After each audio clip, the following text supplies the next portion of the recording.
So hello guys, सो आज again अभी आप लोगों को 2020 का पेपर 1 का फर्स्ट पार्ट मिल गया होगा. So this is the remaining, these are the remaining 25 questions. ठीक है, तो जैसे आप लोगों को पता है कि हम 25 क्वेश्चंस के सेट में पेपर कर रहे हैं, राइट. तो 25 क्वेश्चंस कर चुके हैं, ये बचे हुए 25 क्वेश्चंस है. ये हमने 2 इसलिए लिखा हुआ है क्योंकि पेपर सितंबर में हुआ था, लेकिन 2020 बिकॉज ऑफ कोविड ऐसा साल था जिस साल एक ही पेपर हुआ था, right. And this is that paper. So let's move on to question number 1. So first question जो है, it is people argue about why Venus is so much warmer than the Earth. अब हम क्या बात कर रहे हैं, हम लोगों को चाहिए opposite in meaning. तो हम लोग ढूंढ रहे हैं एंटोनियम्स. ठीक है, तो इसका उल्टा शब्द क्या होगा. सो अब ये सीधा सीधा मौसम की बात कर रहा है, वार्मर सबको पता ही है. अब यहाँ पे कई बार क्या होता है कि अगर ये मौसम की बात नहीं कर रहा होता तो वार्मर का मीनिंग होता है दोस्ती वाला, उसका उल्टा कुछ और मीनिंग हो जाता, राइट, ऑपोजिट. क्योंकि अभी यहाँ पे क्लियरली मौसम की बात हो रही है, तो वार्मर का उल्टा क्या है, colder. So my answer is colder. ठीक है, वार्मर का एक सिनोनियम फ्रेंडली भी होता है. ठीक है, लेकिन वो कब होगा, जब मैं रिश्तों की बात करूंगा. सेकेंड क्वेश्चन पे मूव करते हैं. Scientists are concerned. कंसर्न बहुत आसान शब्द है. कंसर्न का मतलब होता है चिंता.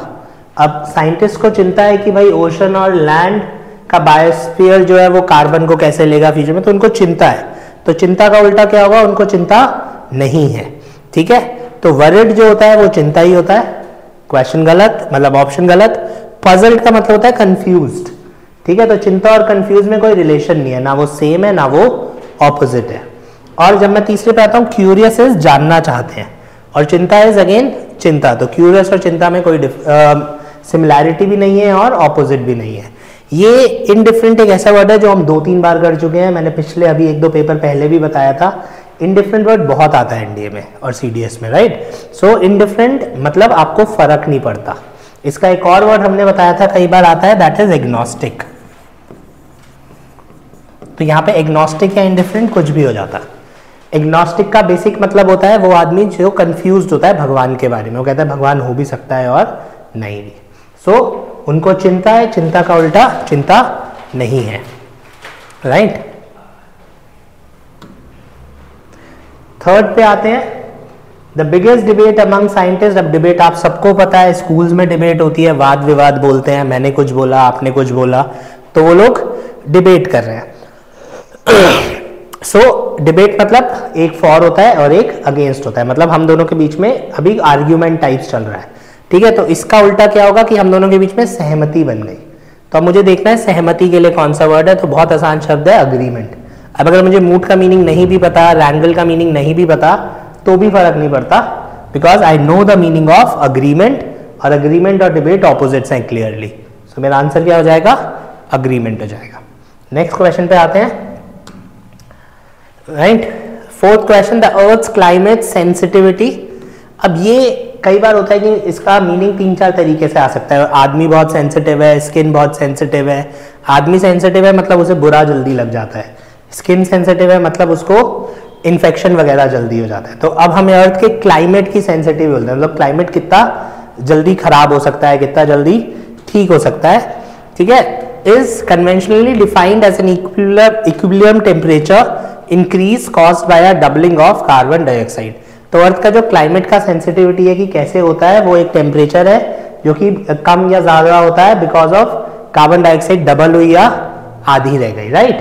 तो सेंसिटिविटी की बात कर रहे हैं, तो क्लाइमेट का विलिंगनेस, क्लोजनेस, ये दोनों तो हो ही नहीं सकते. ठीक है, अब हम बचे बाकी दोनों पे.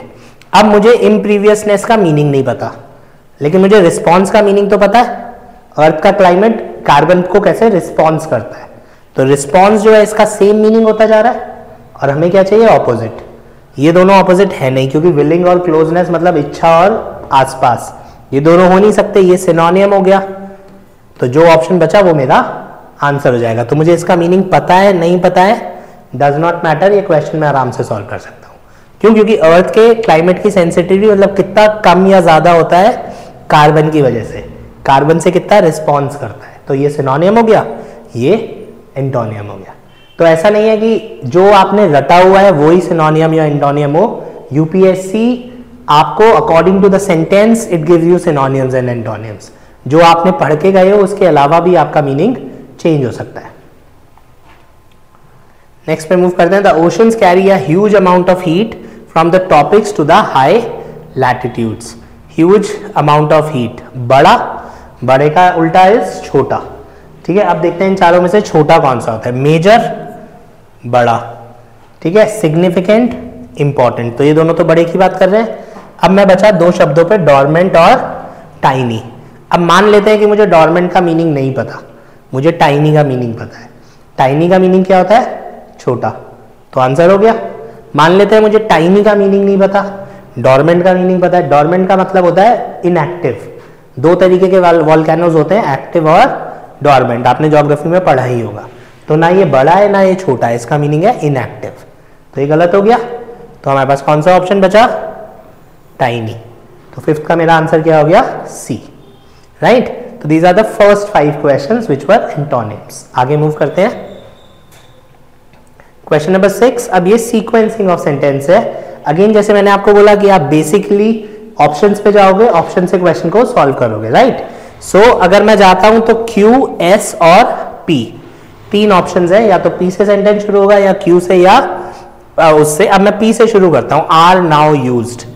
आर से मेरा सेंटेंस कभी भी शुरू नहीं हो सकता, है ना। इज एम आर से क्वेश्चन शुरू नहीं होगा, ये दोनों हो गए गलत। पहला शब्द पढ़ते ही मेरे 2 ऑप्शंस गलत हो गए, बिकॉज आर से क्वेश्चन शुरू नहीं हो सकता। मेरे पास 2 ऑप्शंस बचे हैं, या तो Q से शुरू होगा या S से शुरू होगा, गेन। अब एंड से सेंटेंस शुरू हो सकता है? एंड से भी सेंटेंस शुरू नहीं हो सकता, तो ये भी हो गया गलत। तो एक एक 2 शब्द पढ़े हैं मैंने और मेरे को आंसर भी मिल गया, ठीक है। ना आर से शुरू होगा ना एंड से शुरू होगा, तो मेरा आंसर क्या होना चाहिए? डी होना चाहिए। अब इसको टिक करने से पहले मैं एक बार इसको ढंग से पढ़ लूंगा, सब कुछ मैच हो रहा होगा, तो ये मेरा आंसर होगा। बाकी लॉजिकली समझ में आ रहा है, एंड और आर से नॉर्मली सेंटेंस शुरू नहीं होता है, तो सबसे ज्यादा चांसेस किसके थे? डी के थे। सो मेरे इसमें आंसर क्या हो गया? डी हो गया। नेक्स्ट क्वेश्चन पे आते हैं, वापस ऑप्शंस देखते हैं, P, Q और S।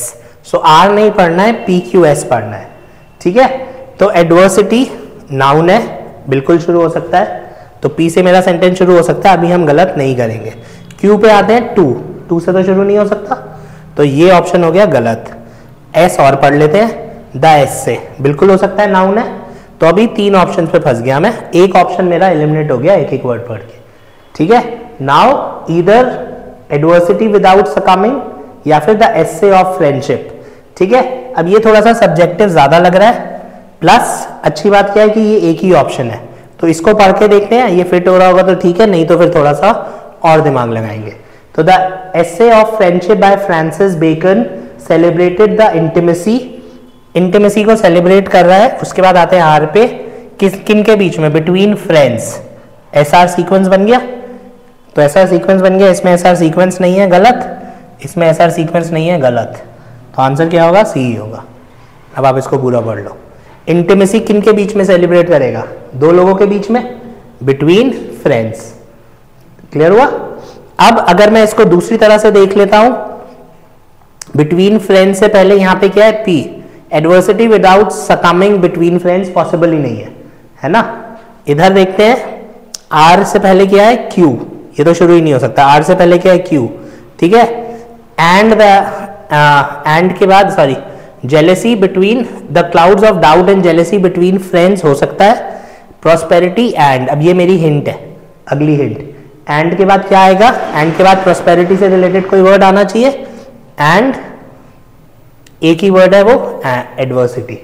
तो मुझे क्या बता रहा है? ये दोनों चीजें कनेक्ट होंगी तो R और P आएगा, है ना। एंड पे खत्म हो रहा है, एंड के बाद कोई ऐसी चीज आएगी, कोई नाउन आएगा, तो नाउन कहां बचता है? एडवर्सिटी में बचता है। तो अगेन मेरा आंसर क्या हो जाता है? C, और कोई ऑप्शन ही नहीं है, राइट। नेक्स्ट में मूव करते हैं वापस, P, R, Q, P। तो S नहीं पढ़ना है, P, R और Q इन तीनों से पढ़ना है।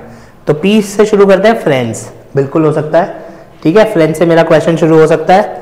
R पे आते हैं, Q पे आते हैं, मेक फ्रेंड्स, मेक वर्ब है, चांसेस कम है, ठीक है। तो Q से मेरा सेंटेंस शुरू होने के चांसेस कम है। यहां तक क्लियर हुआ? अब हम आते हैं नेक्स्ट पॉइंट पे, R पे, इट इज मिजरेबल, ये भी किसी चीज के बारे में बता रहा है, तो बिल्कुल हो सकता है। तो अब या तो P से शुरू होगा या R से शुरू होगा। अब अगर इसके बाद भी आपको नहीं पढ़ना है तो आप इस पे फोकस करो। इसके बाद क्या आएगा, या तो ING आएगा या कोई नाउन आएगा। तो P के बाद देखो, P के बाद है R, P के बाद R, इज इट तो नहीं हो सकता, तो ये गलत हो गया। यहां पे आते हैं, P के बाद है Q, इज मेक, इसके बाद मेक नहीं आ सकता है, तो मेकिंग आता या मेड आता, ये भी गलत हो गया। अगर यहां भी देखना है, P के बाद है एज, वर्ल्ड इज नथिंग, बिल्कुल सीक्वेंस बन गया, एक ही सीक्वेंस बन रहा है, दैट इज PS। तो वापस मेरा आंसर क्या हो गया, C। तो इसको आप किसी भी तरह से क्वेश्चन को सॉल्व कर सकते हो। नेक्स्ट क्वेश्चन पे आते हैं वापस, P, S, R और P। तो Q हमें नहीं पढ़ना है, P से शुरू करते हैं, टेक्स द लॉन्गेस्ट, वर्ब है, चांसेस हैं कि P से तो शुरू नहीं होगा मोस्ट प्रोबेबली, राइट। ये छोटा सेंटेंस है तो वैसे मेरे को इसमें ध्यान रखना है। अब ऑप्शन क्या बचा, R और S, ठीक है। R पे आते हैं, द जॉब, नाउन है। S पे आते हैं, टू फिनिश, नहीं हो सकता, तो ये तो वैसे ही सॉल्व हो गया, नाउन एक में ही है R में, इसको सीक्वेंस से पढ़ो, क्वेश्चन सॉल्व हो जाएगा। The job that never started takes the longest to finish, question solve. तो दिस वाज क्वेश्चन नंबर 9। आगे मूव करते हैं, क्वेश्चन नंबर 10 वापस PSQR। अब ये क्वेश्चन जो है इसमें हमको कम टाइम लगना चाहिए, क्योंकि एग्जामिनर क्या कह रहा है, चारों से शुरू हो सकता है, तो मुझे एक ही बार पढ़ के मेरा क्वेश्चन सॉल्व होगा। 2 से क्वेश्चन स्टार्ट नहीं हो सकता, गलत, ठीक है। आगे चलते हैं, कंट्रोल कॉमा लगा हुआ है, तो बहुत ज्यादा चांसेस हैं कि इससे क्वेश्चन शुरू नहीं हो सकता। Control shift your energy, chances हैं कि शुरू नहीं हो सकता। आगे फिर भी पढ़ लेते हैं। S पे आते हैं, व्हाट यू कैन नॉट, बिल्कुल हो सकता है। और R पे आते हैं, इंस्टेड ऑफ वरीइंग अबाउट, ठीक है। अब ये मेरे को नेक्स्ट हिंट मिल गई, वरीइंग अबाउट, अबाउट समथिंग, किसी चीज के बारे में वरी करोगे, तो अबाउट के बाद देखो क्या आ सकता है, instead of worrying about to, नहीं हो सकता, ठीक है। तो R के बाद या तो S आएगा, P नहीं आ सकता, गलत। तो R के बाद S आएगा, ये दोनों ऑप्शंस पहले गलत हो गए थे, ये RP से गलत हो गया, तो मेरा ऑप्शन क्या बचा, D। तो दैट इज माय क्वेश्चन। तो यहां मैंने अबाउट पकड़ा, अबाउट हर प्रेपोजिशन के बाद नाउन आता है, टू अकेला प्रेपोजिशन है जिसके बाद वर्ब आ सकता है। तो अगर मैं नहीं भी पढ़ पा रहा हूं तो भी मेरा क्वेश्चन सॉल्व होता है। आगे मूव करते हैं, क्वेश्चन नंबर 11। अब हम वापस चलते हैं, तो ये क्या बोल रहा है, सिनोनिम्स। अब आप देखेंगे तो क्या लिखा है यूपीएससी ने, नियरेस्ट टू द मीनिंग, उसने ये नहीं लिखा एग्जैक्टली द मीनिंग। तो वो खुद ही से बोलते हैं कि भाई जो आप रट के गए हो जरूरी नहीं है वो आंसर हो, आंसर कुछ और हो सकता है। The whole thing was a futile exercise. अब इसको हम नहीं सॉल्व कर सकते अगर मुझे फ्यूटाइल का मीनिंग नहीं पता, क्यों, क्योंकि तुक्का भी मारूंगा तो कैसी एक्सरसाइज थी, फायदा हुआ, नुकसान हुआ, कुछ भी हो सकता है ना। तो this question can not be solve अगर हमने पढ़ा हुआ नहीं। तो फ्यूटाइल का मतलब होता है बेकार, फायदा नहीं हुआ। तो फायदा नहीं हुआ का क्या मतलब है, पॉइंटलेस, ठीक है। तो ये वाला क्वेश्चन डेफिनेटली हम सॉल्व नहीं कर पाते अगर हमें वर्ड नहीं पता होता। He was too cunning for her, यहां पे कनिंग का मान लीजिए मुझे मीनिंग नहीं पता, बट टू का मीनिंग पता है। टू आप लोगों ने ग्रामर में पढ़ा होगा, टू हम लगाते हैं जब कोई भी चीज जरूरत से ज्यादा हो। तो too cunning for her, definitely वो उसको नुकसान पहुंचा रहा है, तो cunning has to be a bad word. अब हम आ जाते हैं पॉजिटिव वर्ड्स, अब हमें नेगेटिव वर्ड चाहिए। Too capable for her, too intelligent, too fit, too dodgy, ये तीनों अच्छे शब्द हैं, ये तीनों आंसर नहीं हो सकते क्योंकि मुझे चाहिए बुरा शब्द, और बुरा शब्द मुझे नहीं पता डॉजी का क्या मीनिंग होता है, बट बाकी तीनों का मीनिंग पता है, वो तीनों एलिमिनेट हो गए, तो क्या बचा, डॉजी। डॉजी इज जिस पे आपको शक हो, ठीक है, दैट इज डॉजी। आप लोगों ने क्रिकेट में देखा होगा, डॉज कर दिया, ठीक है, बैडमिंटन में बहुत ये टर्म यूज होती है। तो डॉज इज जब आप किसी को कंफ्यूज कर देते हो। अगले पे आते हैं, the decision is crucial for me. Again ये बहुत आया है यूपीएससी में, क्रूशियल का मतलब होता है इंपॉर्टेंट, ठीक है। तो अब हम आ जाते हैं, इंपॉर्टेंट उसने दिया नहीं, तो नेचुरल तो हो नहीं सकता। प्रिमिटिव, ये रूट वर्ड है, प्रिमिटिव इज पुराना, ठीक है, प्रिमिटिव मैन जो हम बोलते थे। अब हम बचे दो, इनेप्ट और मोमेंटस। मोमेंटस इज मोमेंट, ठीक है, बड़ा, मेरे को याद रखने लायक। तो मोमेंटस क्या होता है, इंपॉर्टेंट, ऐसी चीजें जो आपकी लाइफ में हुई हो एंड आपको वो याद रहती हो, तो इसलिए आंसर हो गया moments for me, right. Next, the media went into a frenzy about the case, ये एक कहावत है, अगेन हम ऐसे याद नहीं कर सकते। इनटू अ फ्रेंजी पागल हो गया।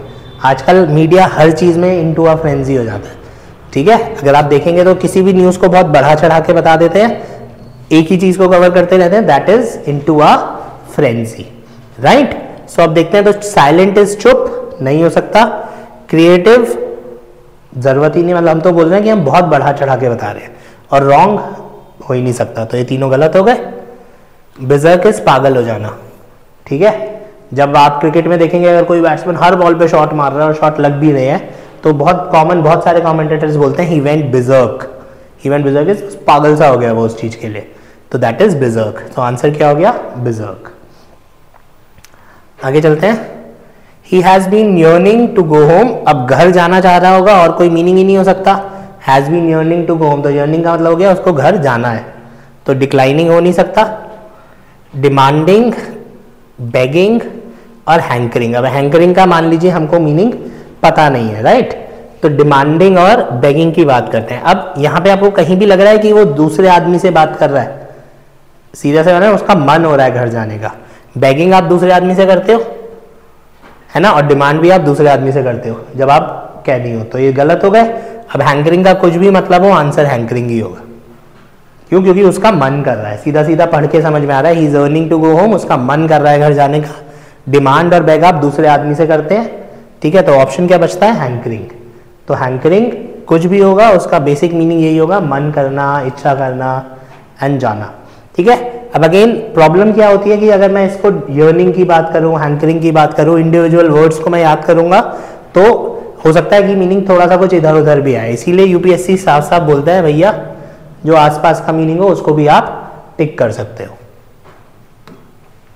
आगे चलते हैं। These are fill in the blanks. इस बार प्रेपोजिशंस आए थे, तो she is a women dash humble origin, ठीक है। अब जब मैं इस वाले ऑफ की बात करता हूं एज अ प्रेपोजिशन, ये हमेशा क्या होता है, ये फोकस करता है अलग हो जाने पे, अपार्ट। नॉर्मली ऑफ का मीनिंग क्या होगा? अलग हो जाना या बंद हो जाना, दो ही बेसिक। टर्न ऑफ, लाइट बंद कर दो, पुल ऑफ, कुछ ऐसा अलग कर लो, तो ऑफ इज ऑलवेज वो, ठीक है। फ्रॉम, ऑफ और विद इन, विद इन हो नहीं सकता। हम्बल मीनिंग इज बहुत छोटी सी, बहुत छोटे परिवार से आया है, तो फ्रॉम और ऑफ में हमें डिफरेंशिएशन करना है। फ्रॉम क्या होता है? स्टार्टिंग पॉइंट, ठीक है, तो यहां पे आंसर क्या होगा? ऑफ, ठीक है, क्योंकि वो मैं उससे कनेक्टेड हूं, तो he is a person of humble beginnings. आगे मूव करते हैं। There is no cure dash common cold. अब ये बहुत इंपॉर्टेंट है, यहां पे बहुत बच्चे गलती करते हैं because of Hindi, right. For common cold end of common cold, ठीक है, तो क्योर फॉर थिंग्स होता है, ठीक है। जब मैं किसी बीमारी की बात करता हूं तो क्यों भाई, तेरा कोई इलाज नहीं है, तेरे लिए कोई इलाज नहीं है, तो फॉर इज जब मैं उसको डायरेक्टली कनेक्ट करूं, तो क्योर फॉर अ पर्सन, ठीक है, एंड क्योर ऑफ डिजीज। अगर आपने पढ़ा भी होगा भाई कोविड का कोई इलाज नहीं है, there is no cure of Covid, ठीक है, there is no medicine for Covid and there is no cure of Covid. अगर आप अखबार भी पढ़ेंगे तो यहां पे आंसर क्या है? Of. I ran dash John, ये जो है ये प्रेपोजिशन नहीं है, दिस इज फ्रेजल वर्ब, ठीक है। तो ये आपको ध्यान रखना पड़ेगा जब हम वोकैब करते हैं, फ्रेजल वर्ब में आपको ध्यान रखना पड़ेगा। तो वर्ड क्या है? Run into. रन इनटू का मीनिंग होता है अचानक से मिलना, सो ये रन इनटू मीन्स अचानक से मिल गया, राइट। सो यहां पे आंसर क्या हो गया? डी। तो रन इनटू का मीनिंग है अचानक से मिलना। एग्जाम में एक चीज और आती है, रन सडनली इनटू, तो ये सडनली भी गलत होता है बिकॉज रन इनटू में खुद से ही अचानक वर्ड है, तो ये सुपरफ्लुअस हो जाता है। Next question, my grandmother enjoyed boating the lovely lake. In the और ऑन द, अब जैसे हम बार बार बात करते हैं, इन इज पानी के अंदर, ऑन इज पानी के ऊपर। जब मैं लेक की बात करता हूं तो आई एम टॉकिंग अबाउट एक लार्ज एरिया, ठीक है। तो आप पानी अगर होता तो ऑन वाटर, लेकिन जब मैं लेक बोल रहा हूं तो I am focusing about this area, इस एरिया के अंदर वो बोट कर रही है, तो इसलिए आंसर क्या हो जाएगा? इन। यहीं पे वाटर लिखा होता तो मैं क्या लिख सकता था? ऑन वाटर, ठीक है। तो क्योंकि लेक आया है तो इसलिए answer is in the lake. आगे चलते हैं। He visits the needy to relieve them dash their sufferings and poverty. तो उनको उनकी किसी चीज से आजादी दिला रहा है, राइट। तो उनकी किसी चीज, उनकी चीज के लिए क्या वर्ड होगा, या तो अपॉस्ट्रोफी या of. So answer is of their sufferings. So ये था हमारा प्रेपोजिशंस का सेक्शन। लास्ट सेक्शन जो है हमारा that is spotting errors, 5 questions, फिर हमारा पेपर पूरा हो जाएगा। तो नेक्स्ट क्वेश्चन पे आते हैं। The price of my dress, मेरी ड्रेस की प्राइस, इसमें कोई गलती नहीं है। इज हायर देन, कंपैरिजन आ गया, कंपैरेटिव डिग्री है, बिल्कुल ठीक है। अब जब आप कंपेयर करते हैं तो सेम चीजें कंपेयर करते हैं, ठीक है। अगर यहाँ पे केवल योर्स लिखा होता तो क्वेश्चन गलत हो जाता, क्योंकि योर्स का मतलब है आपकी ड्रेस से ज्यादा है। हमें क्या बोलना पड़ेगा, आपकी ड्रेस की प्राइस से ज्यादा है। तो ये उसने दैट ऑफ लगा दिया, दिस मीन्स प्राइस। तो क्वेश्चन क्या हो गया, नो एरर, ठीक है। My house is better than yours, the price of my house is better than the price of your house, ठीक है। क्योंकि हम प्राइस कंपेयर कर रहे हैं, मैं ड्रेस कंपेयर नहीं कर रहा हूं। अगर हम ड्रेस कंपेयर कर रहे होते तो केवल योर्स आता, दैट ऑफ को हम गलत कर देते। अब हम प्राइस कंपेयर कर रहे हैं इसलिए दैट ऑफ आया। My friends apostrophe S, daughter in laws, 2 noun. जब भी 2 नाउन साथ में होते हैं तो एस किस में लगता है, जो एक से ज्यादा होता है। तो कानून तो एक ही रहेगा, डॉटर्स एक से ज्यादा होंगे, तो एस कहां लगना चाहिए, daughters in law. Next question, I prefer, ये आपको याद रखना है, प्रिफर और आईओआर वर्ड जोड़ते भी होते हैं, इनके साथ टू लगता है, देन नहीं लगता, ठीक है। क्योंकि प्रिफर कंपैरेटिव डिग्री नहीं है, तो प्रिफर के साथ देन नहीं लगता, क्या लगता है, टू लगता है। इसको लर्न भी कर लेना क्योंकि ये काफी आता है, ठीक है। ये बहुत कॉमन क्वेश्चन है। So I prefer seafood to Mediterranean food. We were discussing about the issue. ये अगेन इंपॉर्टेंट है, जब मुझे कुछ गलती नहीं दिखती तो मैं छोटी छोटी गलतियां देखता हूं। तो अब इस क्वेश्चन में हम डिस्कस कर रहे थे इशू के बारे में।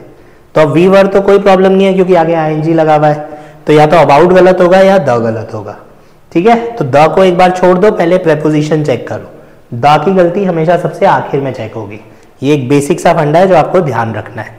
तो अब जब मैं अबाउट की बात कर रहा हूं तो क्या रूल होता है, अगर इस वर्ब और इस नाउन में डायरेक्ट कनेक्शन है तो आप बीच में फालतू में प्रेपोजिशन नहीं लगाते। अब इशू को डिस्कस कर सकते हो, बिल्कुल कर सकते हो। तो ये अबाउट एक्स्ट्रा वर्ड है, ये गलत हो गया। We were discussing the issue, we were discussing the problem, या तो यहाँ पे डिस्कशन होना चाहिए था तब अबाउट आता। लास्ट क्वेश्चन इंपॉर्टेंट, ये हर 2-3 साल में आ जाता है सीडीएस एनडीए में। डिस्पोज ऑफ की जो एग्जैक्ट स्पेलिंग होती है वो होती है डिस्पोज और ओएफ ऑफ, और ये बहुत कॉमन प्रॉब्लम है। बहुत सारे बच्चे, आप लोगों को भी अगर मैं बोलूंगा डिस्पोज ऑफ लिखो तो एक बार OFF लिख देंगे, ठीक है। तो डिस्पोज ऑफ की correct spelling is dispose and OF of, तो इसलिए इसका आंसर हो गया ए, राइट। तो गाइज ये 2020 कोविड वाले साल का पेपर पूरा हो गया है। नेक्स्ट हम 21 का पेपर सॉल्व करेंगे। चलिए, थैंक यू।